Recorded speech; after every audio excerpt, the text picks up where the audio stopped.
Jeremy, I forgot to ask you, what about harvesting the fish? What does that take? Well, it actually kind of takes jumping in there to get them. The water's really dark, and Nile tilapia are really dark colored. They're really hard to see. So we have to check their weight and monitor their health. So the only way to check that out is to actually jump in there and get them. Should I go get some? Sure. Should we take a look? Sure. All right. Here we go. Oh, that's nice. That does feel nice. The air temperature in here is about 95 degrees, and the water temperature is about 84, so it feels actually very refreshing. They like to hide back here in the corner. Remember, there's 500 tilapia in here. They are really fast fish. Somebody has to be around somewhere.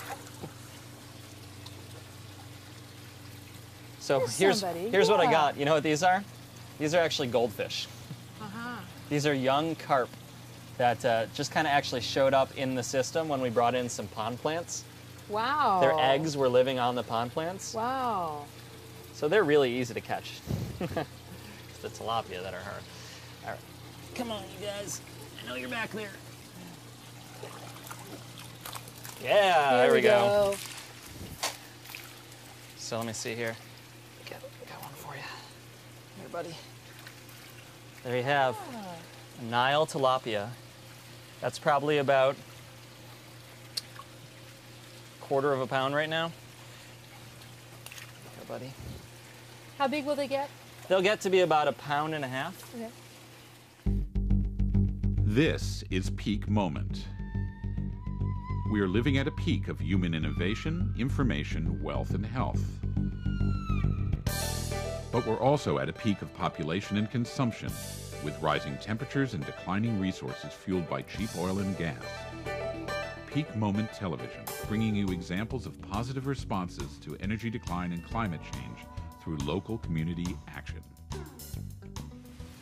I'm in this steamy, hot, greenhouse-like building with Jeremy Roth, who is the coordinator of the aquaculture project at Approvecho. Thanks for joining me. Thank you for having me. What is the project? Well, the aquaculture project essentially is a recirculating system that uses the same water to raise fish, vegetables, and pond plants. Now, basically, it's very simple that the fish live in these tanks down here. There's two 610-gallon tanks, and the water is pumped from the tanks, and it's full of rich nutrients from the fish waste. Okay. And it's pumped up into a barrel over there where the solids can settle out. Then it flows into this trough system, which we have fully stocked with pond plants, all sorts of native and invasive species of pond plants, which are basically taking the nutrients out of the water. They're taking all that fish waste, the nitrates, the ammonia, the nitrites, and they're converting it into green growth. For themselves? For the plant growth, yeah. The Okay. plants are converting it and using it themselves. All right. And then the water has to travel all the way around through this trough system. Peripheral. Yeah, it's about 200 linear feet of trough before it gets back here and drops down through gravity into the tanks. How does it drop down? There's some returns right there. You can see that the water just drops down through return pipes into the tanks. And so by the time the waters come all the way back through this system, all of those nitrites, nitrates, and ammonia have been removed from the water and returned to the tanks clean for the fish. So you have an entirely closed system? It's an entirely closed loop. It pumps the entire waters exchange from the tanks to the tables about once an hour.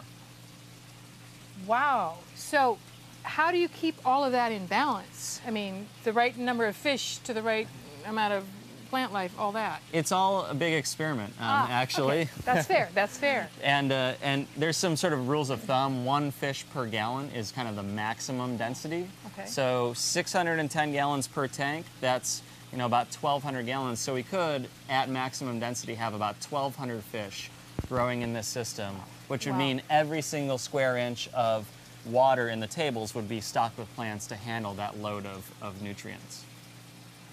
Which you're not pushing at this point. You're just still trying to see. This is our first year running this system, really? So it's sort of an experimental year. I've got this tank stocked with 500 Nile tilapia, and this other tank here just has some goldfish in it. And so we're sort of running the system at half capacity this first year just to see how it works and learn from it. this is a dumb question, but I see the water coming out on the top trough, and that's where we see all the green algae and... Yeah, this is duckweed, and then this is a plant called frogbit. They're all like in a native pond. They'd be very invasive. They would quickly spread and take over the entire pond.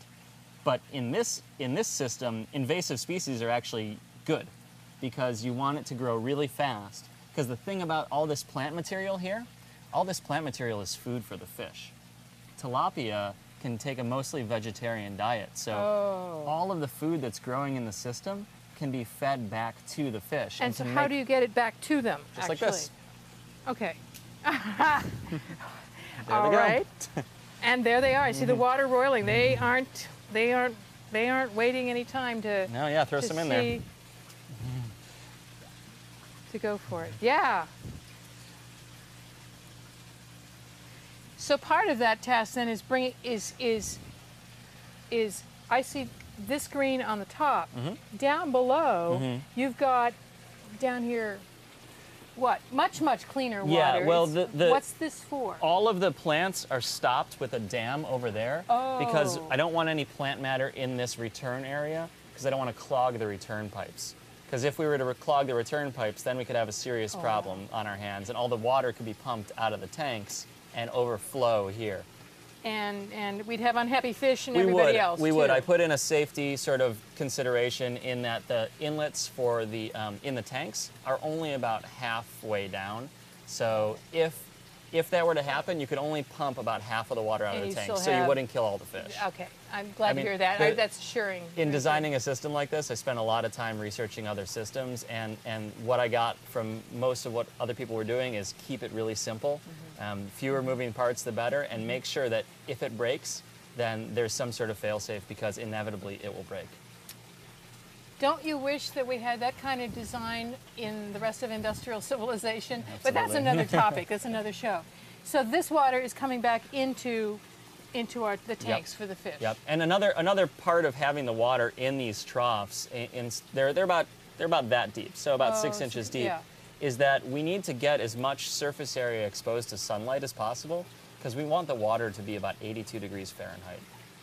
If you feel the water, you actually see right here that right in the tank, it's 84 degrees Fahrenheit right now. Yeah, it's a nice temperature. Tilapia are they're a tropical cichlid, so 82 is pretty much where they like it. They'll actually die below 55 degrees. So here in the temperate Northwest, this type of project is can only operate during the spring, summer, and fall, unless you're artificially heating the water. And so that means then, you'll do your tilapia harvest fall? We'll harvest the tilapia probably in October. It's going to be weather dependent, sort of. As soon as it starts to seem like it's going to get cold and the water's going to slope down below their tolerance, then we'll harvest them. Okay. What are all the, I mean, it looks like a little greenhouse over here. Yep. What's this? So the thing about a recirculating system is it can be designed in a number of different ways. And for our system, we were mostly interested in having fish, as much fish as possible, because, you know, we've got this beautiful acre organic vegetable garden here at Aquaponics. We got plenty of room to grow vegetables, but we don't have a lot of place to grow fish. So our system is designed mostly favoring fish and food for the fish.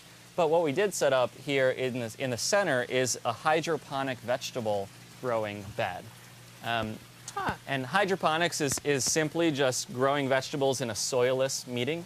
Oh, I see. You got some gravel. It's just pea gravel. Yeah. That's the same stuff that we're standing on. And what happens is part of the water from the fish tanks is diverted into this gravel bed. We wanted to include a vegetable component to the whole system because we wanted to sort of see what can be done with hydroponics. And hydroponics is simply just growing plants in a soilless medium. Like right here, this is just pea gravel. Okay. It's the same stuff on the ground here in the greenhouse. And the water is diverted, part of the water is diverted from the fish tanks into this gravel bar. And the water just flows from one end to the other. And the water, once again, is rich with all those fish nutrients. And the plants just root into the gravel and take up all their nutrients from the liquid. So do you, I mean, like this tomato plant, you dig down some to get it sort of started? Yeah. Is that right? Yeah, I mean, you can feel the bottom is just right here. I mean, that's shallow. That's There's only about 2 or 3 inches of gravel in here. And you can see that there's just a You got, whole... what, some chard and Yep. okay. We got chard and tomatoes.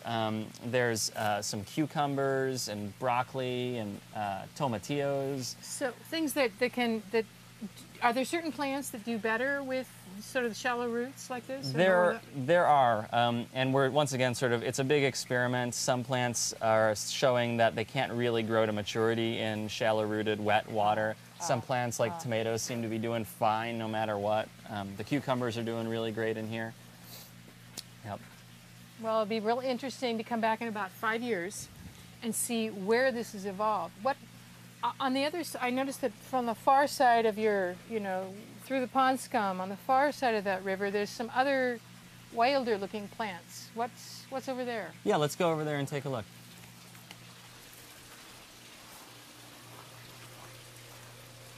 In order to grow plants, they need some sort of medium to be in. And some plants are perfectly fine growing in gravel, like these terrestrial vegetables. And then, in the troughs, it's just a flooded sort of pond-like environment. So we had to go with plants that are used to being in a submersed, flooded environment. Okay. So Okay. what we're doing is we're experimenting with different crops to see what does well in this greenhouse, in this really nutrient-dense water.